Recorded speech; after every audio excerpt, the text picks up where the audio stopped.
Panoorin natin ang naging performance ni Alexi Brooks para sa kanyang Eco Dress preliminary competition ng Miss Eco International 2025. Miss Eco Philippines. Yan. Wow. Miss Eco Philippines dress is crafted mostly of plastic spoons. Di ba? Nasaan ang spoon? Miss Oo nga. Philippines saw potential. Wow, pakembot! Sea is rich in marine life and coral reefs. Its reefs almost Napakaano niya. Modern, Vogue, ganyan. 40% of our coral habitats.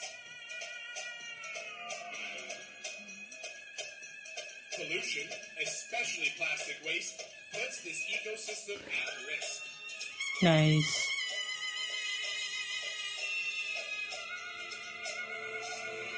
Oh, slow mo. National Philippines highlights conservation through eco-wear.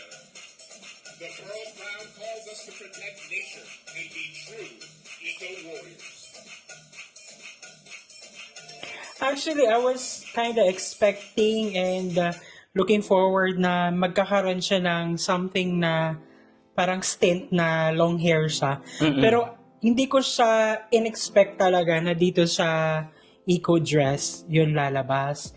And napakaganda nung Pearl na ginawang hair and her makeup was very on point. Diba? Actually, ang ganda niya. Mukha siyang yung si... Nicki Minaj. Oo, Nicki Minaj. Nicki Minaj na parang pina-model-model-ish na dating, gano'n.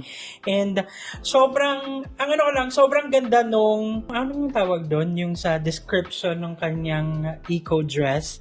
It was very brilliant. Profound yung alam mo yung explain ng mga bagay-bagay kung bakit yun yung pinili nila. Kulay, ang ganda nung pagkagawa. I think siguro si Alexia ang gumawa nito kasi ang galing niya rin talaga magsulat. It was talaga parang kumbaga eye-catching and it was creative naman ang pagkakagawa in all fairness. Kakaiba. Pero kasi medyo risky kasi yung plastic na material. Oo. Meron siyang certain light conditions, ganyan na kailangan para mag-shine talaga siya, magmukha siyang ibang material. Otherwise, may mga angles ka na magmumukha siyang parang crafty. O ganun. So, yun lang siguro yung mga hindi na foresee na... So, congratulations pa rin kasi at the end of this night, pasok siya sa top 6 ng Eco Dress. So, congratulations. abangan natin ang kanyang coronation night on the 19th of